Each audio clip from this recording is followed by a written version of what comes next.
Welcome to the channel. We are here with an Enel guide. This is one of the most anticipated leaders of the OP15 format.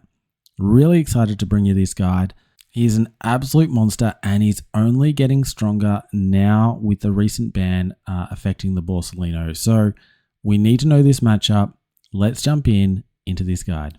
All right, first up, we have some rank data here, and all of this does come through the TCG matchmaking information. You can see the little link down below if you do want to check this out. They pump out these weekly. Really useful stuff. I do want to note though, at the moment, all of this data is taken from pre-ban data. So we still had the use of the event for Borsalino in all of this data. So all of this will change in the upcoming weeks. I want you to be aware of that.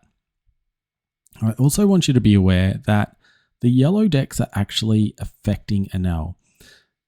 Enel has a harder time into like the Nami and the boa, so they are bringing down its ranking, and even with that, it's at a 55.7% win rate in the current time in this OP15 format, which is absolutely massive.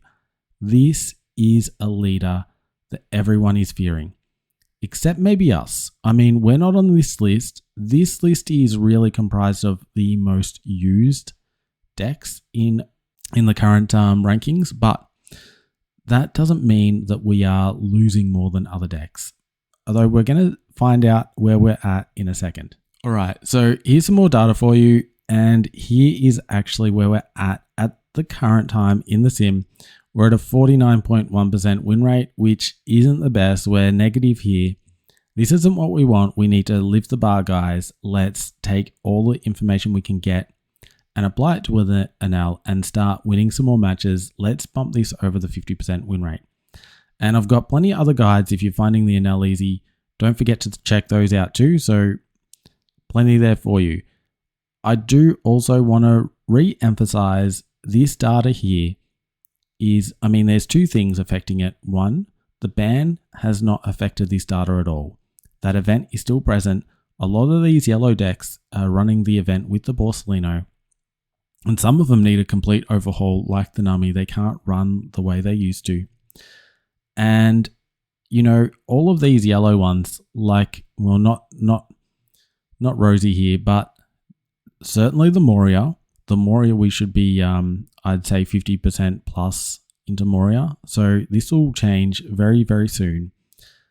The Bell Luffy will change. The Nami will change. The Boa will change. I think we should be positive into these two as well.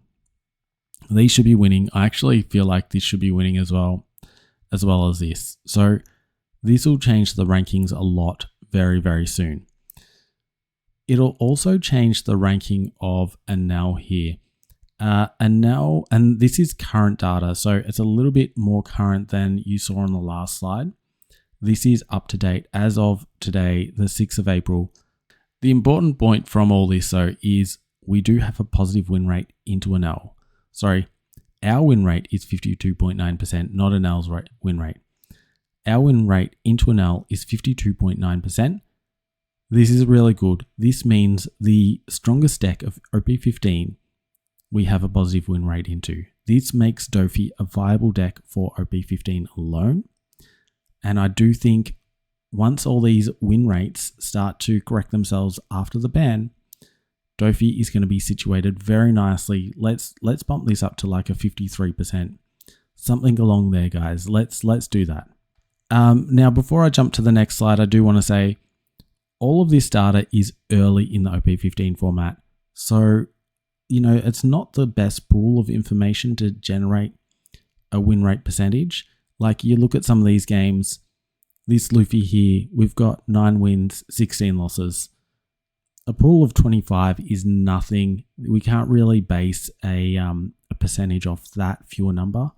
Where you look at the Lucy here, we've got like, 600 games into this, 46% win rate. This is a realistic win rate. So this is why I've got the wins and losses in here, so you can actually see what is valid. I mean, even this win rate here, this is too small. The data that we have for Enel, the data we have for Enel is good. Let's check out the strategy. So the general strategy that we're using to beat Enel is, one, we already know we got a 50-50 win rate. We don't need things to go perfect to win this matchup. Things can go wrong. And the video I've got for you, things don't go perfect for me and we can still take the win. But before we jump into those games, we've got a lot more to go through.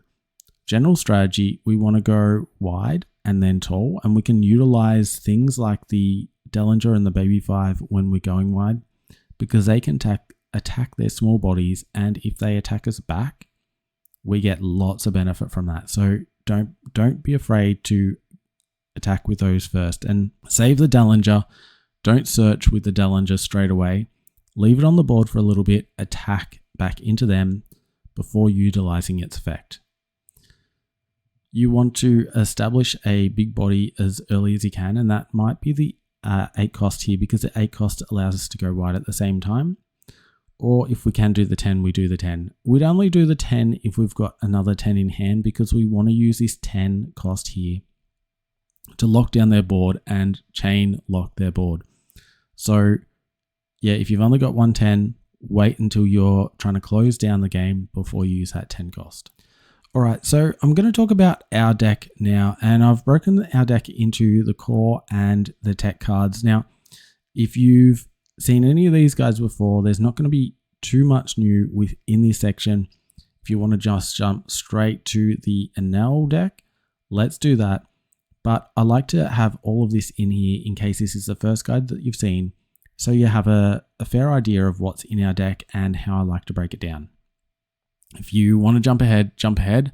Otherwise, stick around with me. I'm not going to talk about the core cards as a whole, because these are really cards that you just want to have a read of every single one. Make sure you know them well, because they are in your deck. These are in every Doffy deck. It's basically a staple. The only exception I would say is Sugar's starting to lose some favor in OP15, and it's mostly because of Enel. And now he's got an effect where basically he can't have more than 6 Don. And every turn he wants to neg a Don, so he might not be at 6 Don at the end of his turn. And because of that, it is unlikely that you're going to be able to use the Sugar effect, which has the on KO. If your opponent has 6 or more Don, you get to play out a 5 cost. If they don't have the 6 Don, this just becomes a ramp card, and this is a much better effective ramp card than this one here. Anyway, let's have a look at the tech cards here. All right, so these tech cards, these are all cards that you could fit into your deck. They're not necessarily going to be played, and only some will be in your deck, depending on, how you play. I do want to say the Rosinante, I absolutely love this card. Probably could be called core. I'm even thinking about making this a 4 of in my deck, because it is so good in the current format. And in particular, I love it into Enel. Just being able to have an extra option to help with your ramp with the 8 cost Doffy, but also having the Don free at the end of your turn to be able to play Noro or play a Bullet String.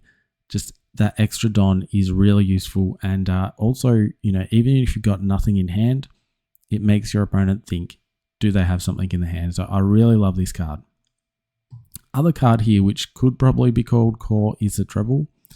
I've taken it out of the core because it's really only in every Doffy deck, because it's a searchable 2K. Searchable 2K, we've got the Don Quixote searches here, and that being the Sugar and the Dellinger can find this card. So it is a searchable 2K, mostly all it's being used for. We've got other new 2Ks in this deck that we've got access to. So Nola giving protection to lower cost bodies, really, really strong. This is a alternative if you're running, say, some other things that, from this tech package. Maybe you might swap this out for a Nola if you're running some different stuff here. Anyway, I'm not going to talk too much about these cards because I don't think these are all incredibly great. The Bullet String is good into Enel because the Bullet String here, it adds 2,000 to your leader until the end of your turn, and that's on your opponent's turn. And because they're going to be hitting you for 6s, twice in one turn, you can kind of use 2 Don to get out of 2 attacks. But that said, you could also do something similar if you're using the Nora Beam. So, I mean, it's okay into this matchup. Picker is another one that's, kind of good into Enel, but not necessary. So, not going to talk much about him here. What we're going to do is I like to break up the deck into different components. So, I'm going to talk about each, component type of the deck, so you can work out how to build your deck yourself. All right, so the first component we need to think about is the ramping on your turn. We have, this is a purple deck. It's all about ramp. We're trying to ramp up, but we're also negging down a lot with our leader effect. So we need to balance all this out. We need to know what our ramp cards are. The top row, I've put all the core cards. The bottom, I've put the tech cards just to make it nice and easy so you know what you're working with. These top 3, they all ramp 1 active on play. Really, really strong cards, so can't recommend them enough. The picker here, it doesn't ramp on play. It ramps at the end of your turn. So these ones are good because, you've got 4 Don, you play down a sugar, say, you ramp 1 active, then you can play a Dellinger off it. If you're on 5 Don, you play the picker, you get the Don at the end of your turn, and it's largely a wasted Don because of that effect. But it does have other benefits that you're able to chain your 10 cost Doffys turn after turn if you've got this on the field. So is something worth considering. Baby 5 is more of an aggressive style of ramp card because it's the only ramp card we have access to that has 3 Don, and it is searchable. So really good card, although I say it's searchable, you won't be able to search for it before the 3 Don turn because, on turn 1, you don't have a searcher that costs only 1 that you can find, because if you go first, you play 1, they can't attack on their first turn, so you don't get to use your Dellinger, and your sugar costs 1 to play and 1 to search. So you will never be able to search for this and get it on curve. Bit of a bummer. The Rosinante Law is another one that's no good into this matchup because you're never going to be able to ramp with it. The ramp with this, it requires you to have less or equal Don to your opponent. And, Enel being a 6 Don max, and when this is on 6, you're never going to be at that. They're going to go down to 5. You'll never be able to play this and ramp in this matchup. Usually other matchups, you get to do it after you play down the 10 cost. This one, no good. The Linlin is good because you do get to ramp 1 active though. So I do really like the Linlin. I don't have it in my current list though. All right, so the next most important part is ramping on your opponent's turn. And once again, at the top, we've got all the core cards. Down the bottom, we've got the tech cards. Now, our leader is, with our leader effect, we're negging Don. And we're redirecting it so we get these on KO effects. And you can see that the first 3 here are all on KOs. Dellinger here, we get the on KO. We neg 1 from our leader, but we get that straight back with the Dellinger. It ramps 1 rested, but we also get the search. The important thing to note is if you're attacking into their small bodies with a Dellinger and they attack into the Dellinger, you get the free ramp. You didn't use your leader effect, so where maybe you went first, turn 2, you send 3 Don onto Dellinger and attack into their leader. They come back next turn and attack you. You ramp up to 4. Really, really good. They shouldn't be doing that, but it does happen. The sugar, as I said, don't use sugar into Enel, but it's still in this section because if she does trigger out a body, she can trigger out a ramp body. And if she triggers out Monet, Sugar, or the Baby 5, she's triggering out an active Don, which you don't really get to do in any way other than with a Nora Beam or Godthread. If you trigger these out from life, that's how you can get active Don. This is the only way that you can force this to happen, which, you can then do some tricks off that. But, as I said, Sugar, not good into this matchup. Let's not talk about her anymore. Monet is great on opponent's turn. You send it into Monet, and where all of these ones, like the Dellinger doesn't actually get you ramp from your leader effect. Monet does. Monet ramps 2 cards, so you neg 1 here. You get 2 from Monet. That's a +1 Don for this interaction. You also get to draw 2 and trash 1, so really strong card. The treble I won't talk too much about, but the treble is kind of good if you get it out. There's just better slots than the treble, so don't waste it on the treble. But the treble is whenever you neg a Don, like with your leader, you get a Don back. So you can use basically your leader effect for free. And then if you're sending it into, say, a Dellinger, then you're actually getting that ramp. So it needs to be combined, but you're always getting that Don back. So good for Don management, not so much for ramp.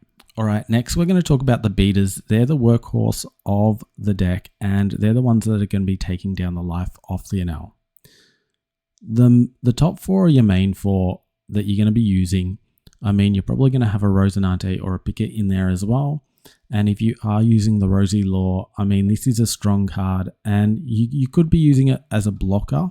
It's going to be blocking out a 6k, but I think, you know, in general, you're going to need to have one large swing or 2 large swings into an Enel, and this could still be a really useful card for that. These ones here are your main ones. The bigger ones are, you know, sort of useful to attack into their Enel attackers, not their leader, the characters. So these can be used to put pressure onto their board.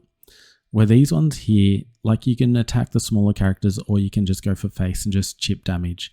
And it tends to be that you're just going to be doing chip damage onto the Enel, just enough to take a couple of life, and then the following turn just go in for it.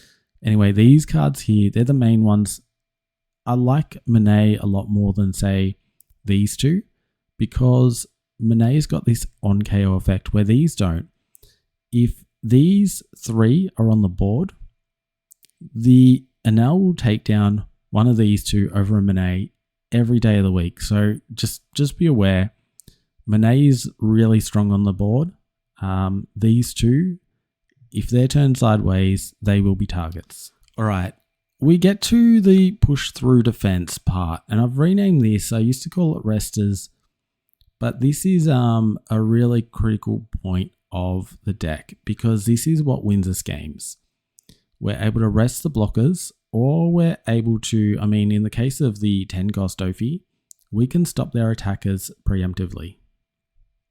Really strong stuff. And I guess if you're resting them down, you could also rest down one of their attackers, like a Ohm or Holly with a Uso Hachi.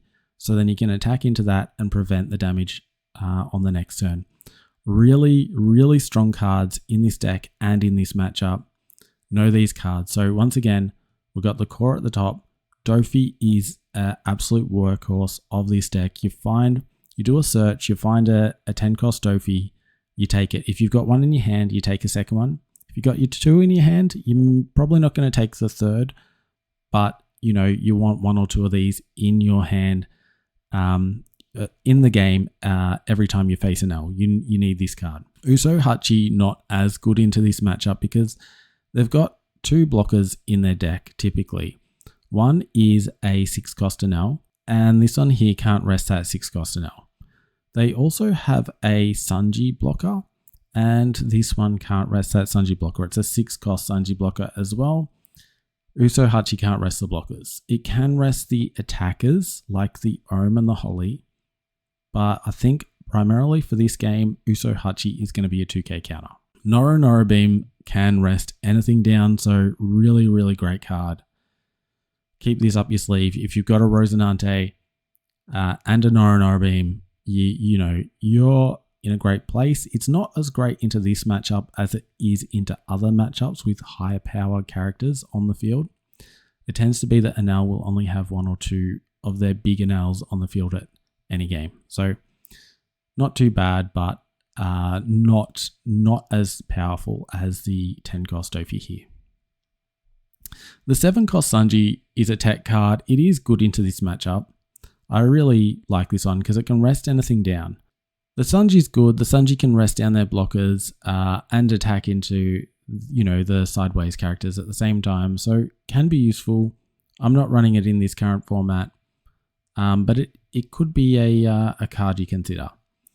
The Gladius, rule that one out. It's no good into an Enel, generally speaking. So let's just clear that one off the table. It's not going to do anything to the blockers. It can damage their attackers, but I mean, there's some argument to using it because they don't want to attack into it also. So you can take down small bodies, but at the end of the day, I don't think this is a terribly great card for the rest of the matchups that you're going to find. So maybe don't put it into this deck list. All right, let's talk about Enel's key cards here. And there are a lot of cards here. I've tried to order them into their groups so we can see. We're going to talk about the Enel leader to start off with because this is an important one.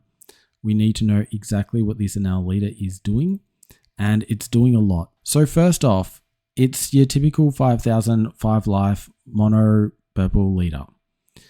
What is different about this is under the rules of the game, you can only have 6 Don cards in your Don deck, which is absolutely wild, but it's got plenty of support that makes this work. And it supports itself in a way as well. It has this effect here, activate main once per turn. If it's your second turn or later, add up to 1 Don card from your Don deck and set it as active. And add 4 additional Don cards and rest them. So as long as you've got 1 Don card left on your field, you can activate this effect and you're going to have all of your Don, 6 Don, back at the end of your turn. Absolutely crazy. After that, then you give 4 rested Don cards to one of your characters. Crazy stuff. It is doing so much here. So let's have a look here what it's actually doing. These cards down here, where they don't look like much, they're actually going to be doing a lot in the deck because they've got all this utility, but also the 4 Don at the end of this, the 4 rested Don is going to go to one of these characters. And if it's going to say Satori here, Satori is now a 6,000 power attacking you. Really strong. You've got 1 active Don left, so that's probably getting attached to the leader.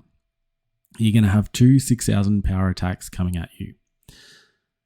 Really crazy stuff. Now, the way this is activating, you have to be on turn 2 or later, which means on turn 2 you can activate it and get up to 6 Don. So on your turn 3, you've got 6 Don. From there on out. So every turn you're going to be able to play a big Enel turn after turn. So before we jump to the Enels, I'm going to talk a little bit more about these ones here. The Satori here, it is a draw engine when attacking. So it basically cycling cards, making sure they've got the right cards that they want. These 2 are the ones you need to watch out for, in particular Holly, because Holly activates Ohm. Holly has double attack and gives all Ohm cards double attack. This will be a 6,000 power double attack. This will be an 8,000 power double attack once you factor in the 4 Don here. Really, really strong stuff. You want to get rid of this thing. It also, on the opponent's turn, sets the base power of these 2 to 6,000 power, meaning you can't easily attack into it with, say, your leader. They're going to be 6,000 power, so you need something like a Monet even just to attack into it. And they're going to have a fistful of cards in their hand, so you're not going to be taking these down very easily. Take out this if you can with whatever you can as soon as you can, because this card is a menace. The Ohm isn't as bad. It's got an attacking effect. It just minuses 1,000 from one of your characters. It does add up, and it can be used with events. So we'll get into this in just a sec, but let's talk about the Enels here. The Enels, they both can't be removed from the field. Let's start there. That's crazy. On top of that, they also gain 2,000 power for the turn. So they're, 10,000 power characters. This is both on your turn and the opponent's turn. Like, they're just base 10,000. Insane stuff. This one here can become a blocker, and this one here can do some searching. They both, which is quite important, they both neg 1 Don on play. And this is useful. This is actually really, really good. Because you go into your turn 3 as an Enel. You play this down, you use 6 of your Don, you neg 1, 1's gone back to your Don deck, then you can use this effect here to get that Don back. If you didn't neg a Don, you don't get one back active. we know this because we play Doffy. We understand that well. So this is going to activate, both of these are going to activate this to happen. So they play this down, they get 1 back active, they throw 4 on here. They can either throw the 1 active here or they might use it to play out another 1 cost. Anyway, whatever they do, these cards are massive and they're sticking around. We got lots of cards that are sticking on the field with this deck. The other card we didn't talk about here was Pudding. Pudding's great. She searches for all of these events as well as any Sunji, and we do have a Sunji blocker in the deck. So let's move on to the events now. 5 of these events I'd say are very core in the Enel deck. This one here is not so core. This one is a really useful card though because it adds 2 cost to any of their characters and they can use this defensively. They can add 2 cost to these, so they become 8 cost characters and now they're out of range of our 10 cost Doffy to rest them, or rather stop them from resting down. So this is a very, this is a card, a very good card to stop us. So yeah, do be aware of this one here. These ones here, these ones, you know, these are the really good ones here. I'll start with Mamaragan because this one here, it's an SR. Like, it's got to be good, right? It has a main -2, draw 1 card, then rest up to one of your opponent's characters with 5,000 power or less. Now, 5,000 power might seem like it's not going to do anything to us, but you think, you know, Ohm is negging 1,000, and we also have other events which can neg. So the next one we should talk about is probably this Lightning Beast Kitten, because this Lightning Beast Kitten, what it is doing is you can neg 1 Don. So it costs 0, you neg 1 Don, you draw a card, and then you give up to one of your opponent's characters -1,000 power. So here's where it's starting to add up. You swing with an Ohm, maybe 2, there's -2, another one here, -3, and then all of a sudden, an 8 cost can be hit by this Mamaragan. So this is really a combo piece card. We also have Lightning Dragon here. So this Lightning Dragon is kind of similar.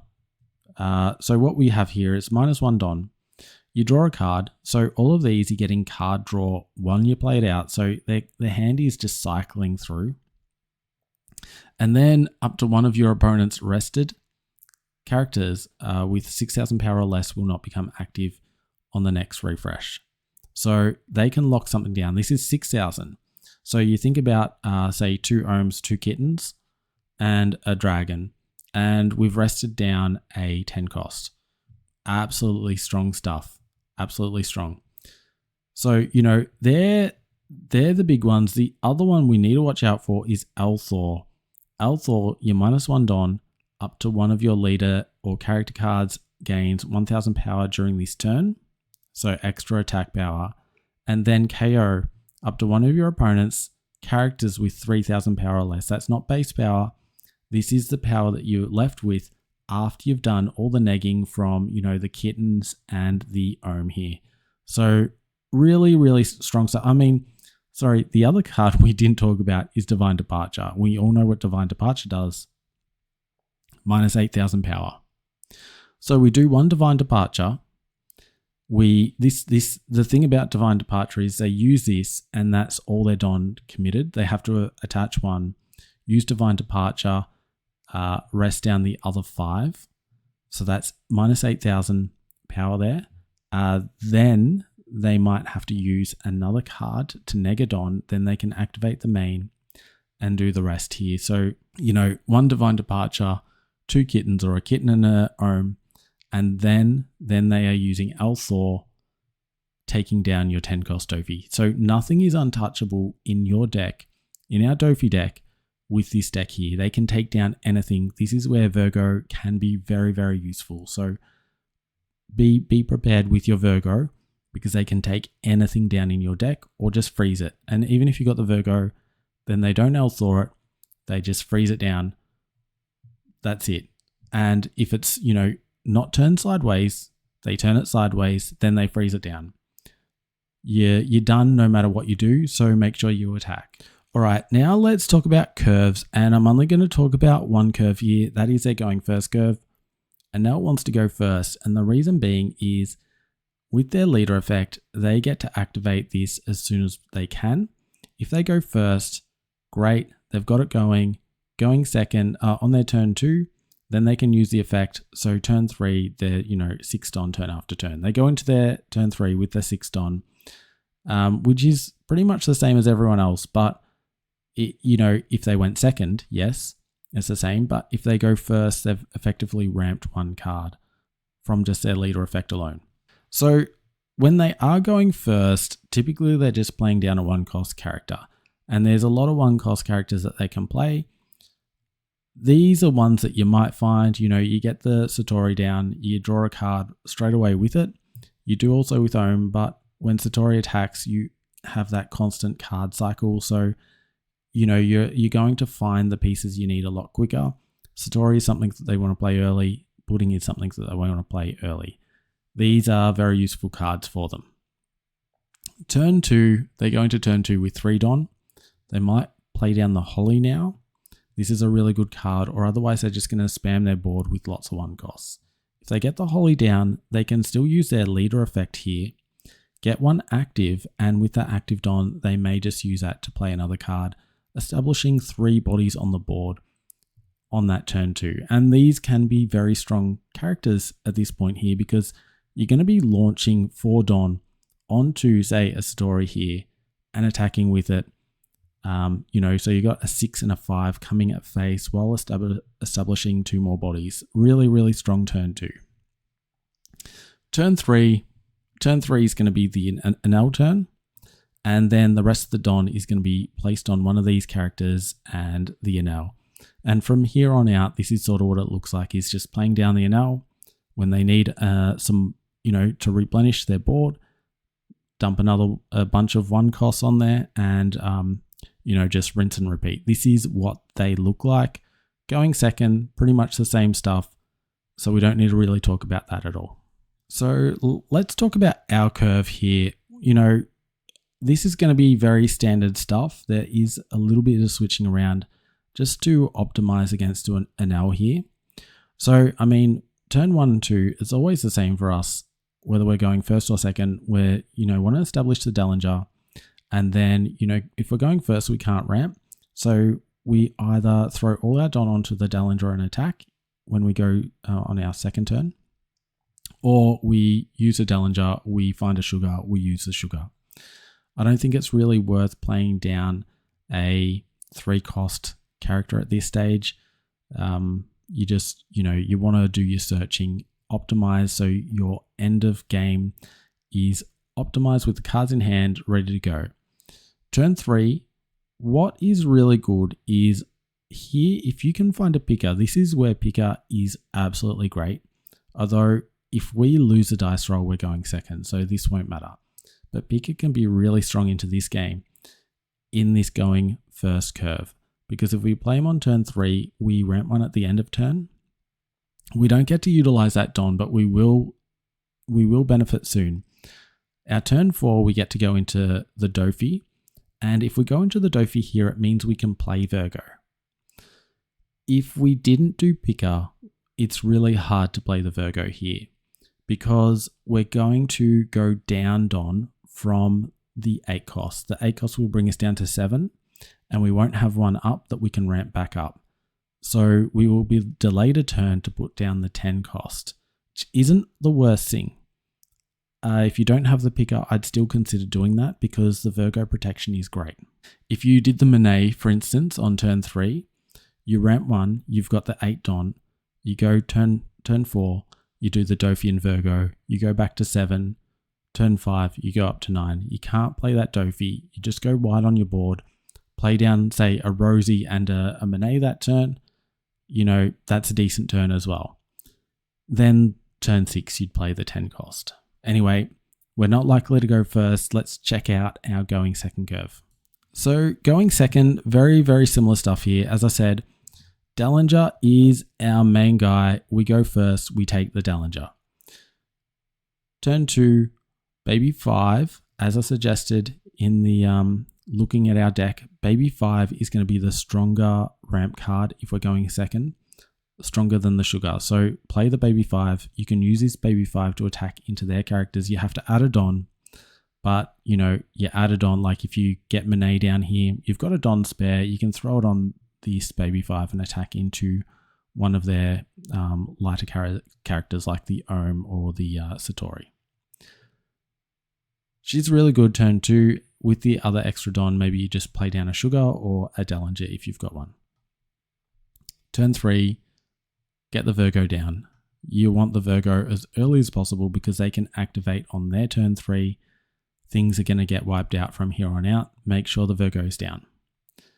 The Monet is the next best option at this stage here. I would say going turn 4. If we get the Monet down, we can turn 4, we can use this here. If we do the Virgo, we can't, and that's where you might have to use a Monet. It's a little bit more awkward with the Virgo, I must admit. If you don't think they're going to take you out, you can risk it and just play the Monet, but this is a really tough call to make. This is a very, very tough call to make. I think as a whole, you're probably better off doing the Virgo. In all honesty, you're probably better off doing the Virgo and just holding them out. Attack their board at this stage and just hold them out. Turn 4, if you do the Virgo, you can't do the Doffy.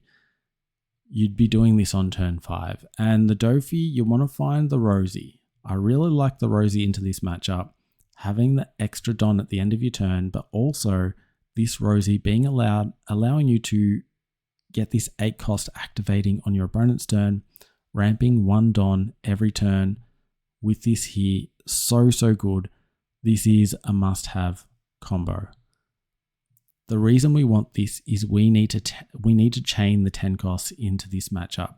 The 10 costs win us this matchup, resting down their board essentially, turn after turn. If you can do it turn after turn, you've won. If you can do this 2 turns in a row, you've basically won. If you can do it 1 turn, you've got a great chance. So get the Rosie down so this combo can work. Otherwise, if you're doing it with a Monet can also allow you to chain, but it's only once. It's only happening once. It's 1 after 1. If you get this down, you can say, I'm delivering 10 cost after 10 cost after 10 cost. It's absolutely amazing if you're doing that. There are curves. I think let's go check out a game so you can see how all of this works. As I said, the chaining of the 10 costs is massive. Let's see it in action.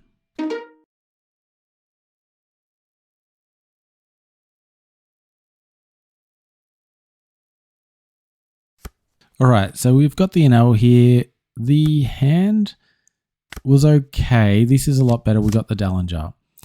All right, and they got to choose to go first like they would. So we go second, we play the Dellinger down. It's pretty much all we can do here. And as you notice, their turn 1, they play the Satori. This is a typical turn 1 for a Enel here. I just want to note, I'm not playing the game right now. I'm watching a recorded game that I did earlier today. This is in ranked. It's early in the ranked format, so maybe not the strongest Enel leader, but it is a decent Enel leader. We get to see everything we need to see here. They actually targeted our leader, and we just redirected that into the Dellinger, and we make our selection here.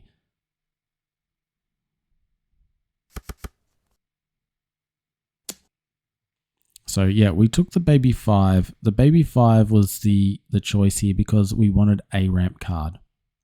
And as I said, Baby 5 is a really good ramp card. And we just we get another Baby 5 from the top of our life anyway.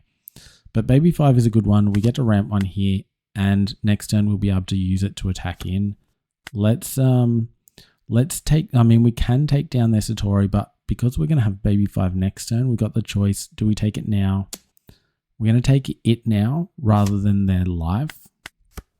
And, you know, why give them the extra card choice right now? Let's control their board a little bit first. The Baby 5 won't be able to attack the Holly, but if they do drop another 1 cost, we will be able to attack that. in, say, turn 4.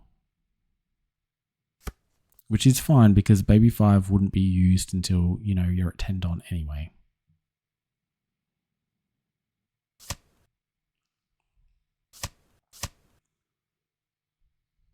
All right, and they've just chosen to KO the baby 5.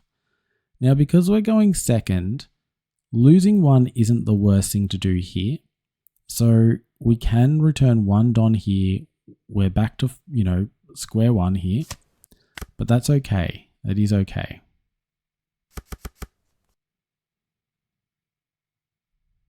And we're going to lose 2 now anyway. So the reason they chose to KO the baby 5 was so we couldn't redirect into it.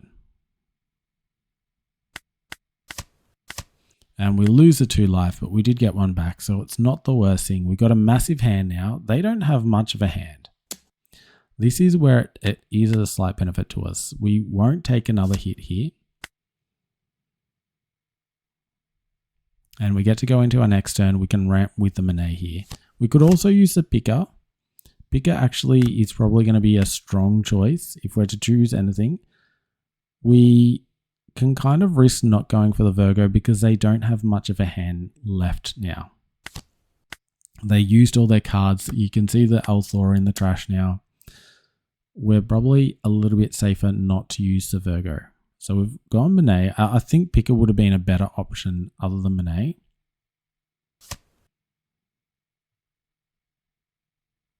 All right, and choosing to protect it with the Divine Departure. This isn't a strong way. This isn't how you should defend your board. They've gone too low in their hand. And yes, Enel has a lot of draw, but now we can see they've got more in their life than they do in their hand. We don't really want to attack their hand anymore. Sorry, strike that. We don't want to attack their face and give them cards from their life to their hand. We want to attack their hand by attacking their board.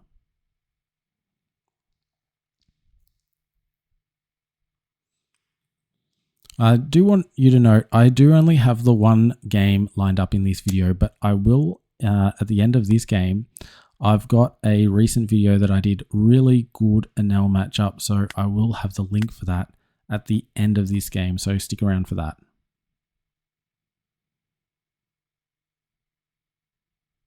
All right, and just defend this life because we got plenty of cards in hand and 1 card is fine. And we're going to take this 10 anyway, so there's a Rosinante. Rosinante, as I said, very strong with this matchup.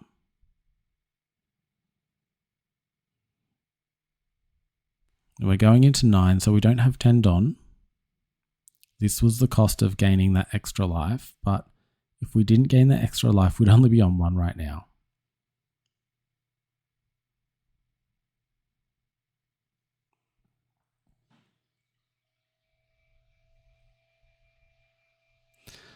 So I suspect at this stage they're pretty starved out. They weren't able to play another card.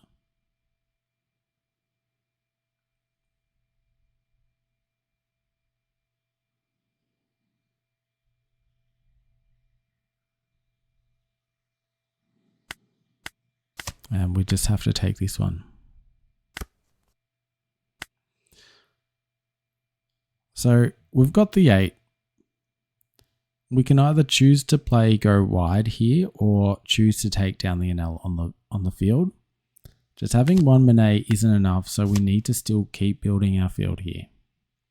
And we choose the Rosie because the Rosie is going to give us access to the Nora beam, and that is just going to make sure that we're not taking too many hits on this next turn. And at the moment it looks quite dire, like we haven't taken a single life from this Enel.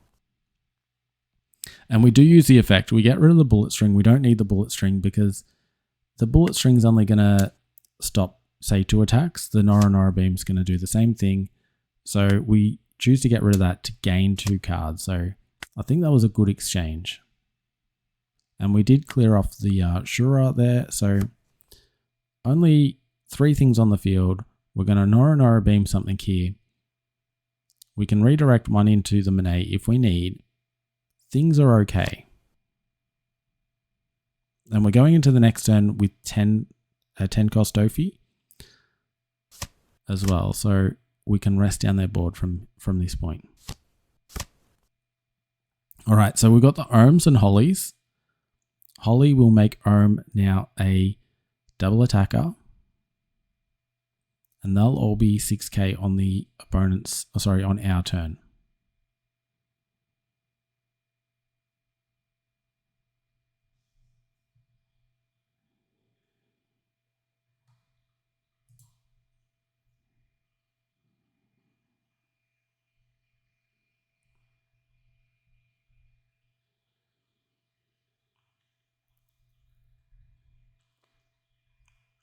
So they use the event to lock down Monet. So Monet can't attack next turn.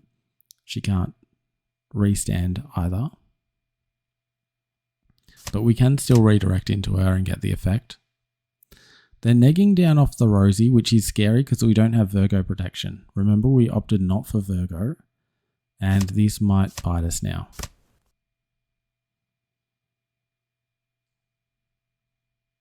And they're just going in for the attack. So it's not the worst thing. They use the Marigan to rest it down so they can attack into it. We might not be keeping it though. We can get out of this attack though. We can use this is the perfect time. We use the Nora beam now, rest down that Enel. And then they don't have enough power. I mean,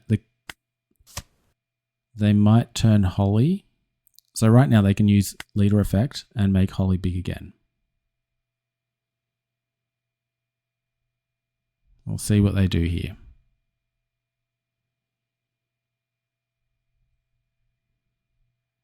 They attach it to the Holly. We just redirect into the Monet.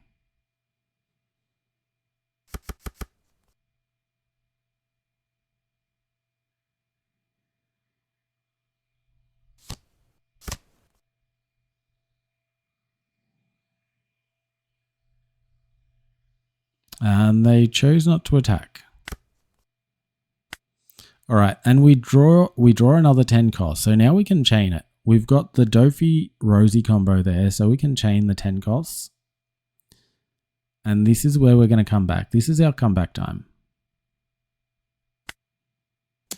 So they've got no blockers, so we can just attack freely right now. We don't have to show them what we've got.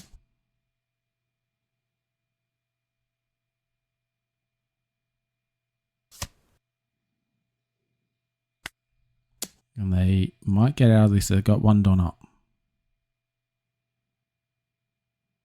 No, they take it. And let's just rest everything down. So we go for the Hollies.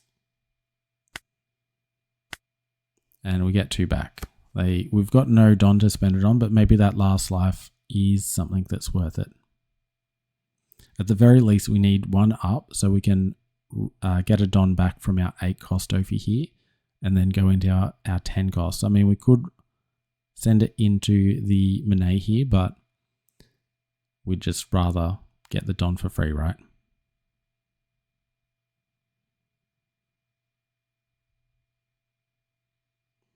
So the Ohm can take down 2 life. We've only got 1.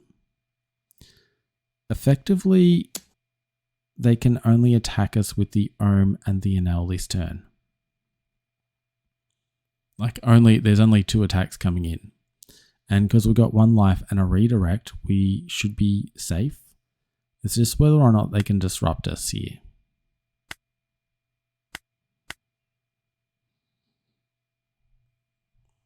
I dare say they'd also want to be setting up some blockers, so maybe we'll see the 6 cost blocker now come down. Or the Sanji.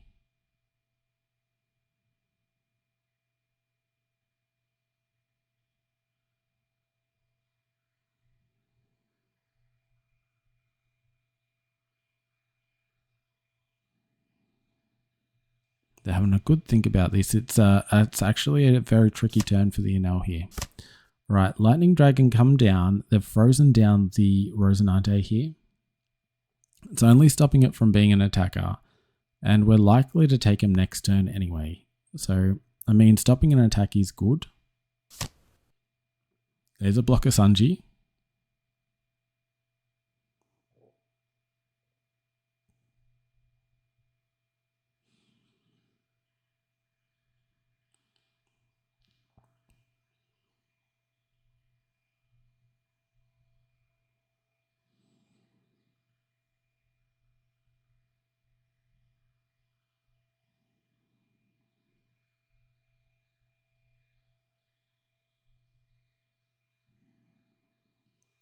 Just trying to see what they're going to do with the last 2 Don here.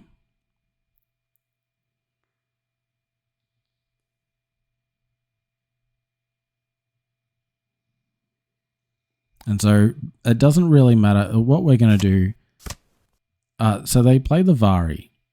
The Vari being preventing us from resting down that Enel now means that next turn they're threatening to win. This is the threat to win here. They're going to have the Enel. They're going to have an Ohm. They're going to have their Enel. We've got a lot in hand though. So even for that, it's still going to be tricky. I mean, they're doing the Ohm now. So unless they've got there is a Rush Sky Island card, so they can play a Rush as well.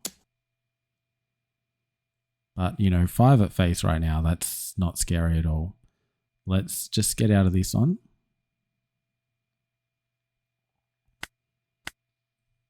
But we still, they still might have more in hand that they can play out here. They've got a bunch of cards in hand. They could freeze down another card here.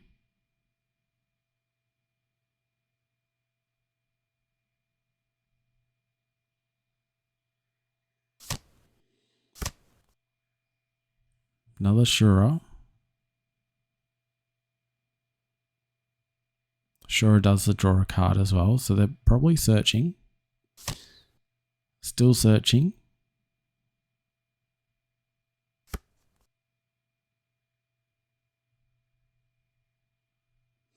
And they pass it over to us. All right. So we know what the plan is. We need to play the 10 cost first and rest down this Sunji. The other thing we could do is just load on all our Don here and just go for it. But we're playing the safe way here. We're playing that we could win this turn, we could win next turn. Doesn't really matter. At this stage, they've got 3 attacks coming at us. And we've got lots of counter in our hand. Lots of counter.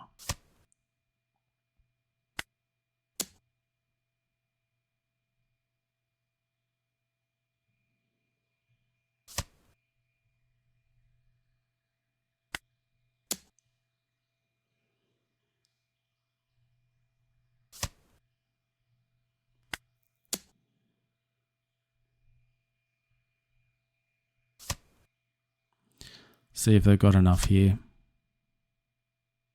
Yeah, and all of those events, you know, they're 1k counters also. Yeah, they had plenty. If we had have used that 10 Don to just attack, we may have made it. I'll have to figure that out. Someone let me know in the comments. Could I have made it if I attached all 10 Don that turn? Anyway, they're attacking into us. We take the hit early because there's no point redirecting this one when we could have the attackers. And there they just concede there on the spot. They can see that they can't get through with what they have right now. Yeah, effectively they'd have to do like an 11k swing with an owl, return the Don, then do a 6k swing. And we're getting out of both of those. We've got something like 12,000k worth of counter in our hand. So they, you know, the 6 and 4, it's not enough to actually get through.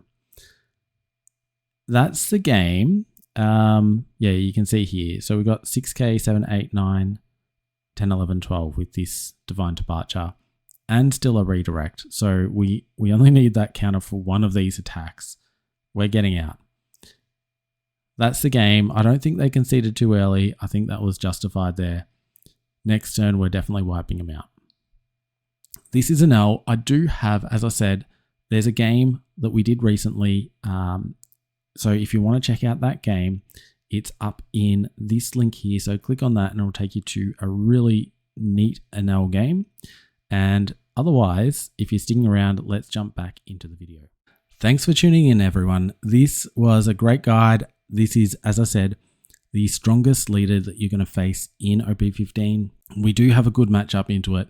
Now you sort of understand why and how to utilize these cards. You know, just keep pumping our Doffy win rate up into this deck, please. And I will have more guides coming. I want to have the Nummy out very soon. I do plan on doing all the OP15 leaders. If there's one that you do want to see, let me know in the comments. I've heard from one of you saying red, green, Luffy might too. We have a strong matchup into that one, so I'll see how we go with that one.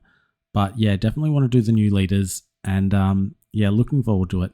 If you haven't already, hit the sub button so you don't miss out on those future guides. And if you want to check out a guide that you've missed so far, I'll have them at the end of this video.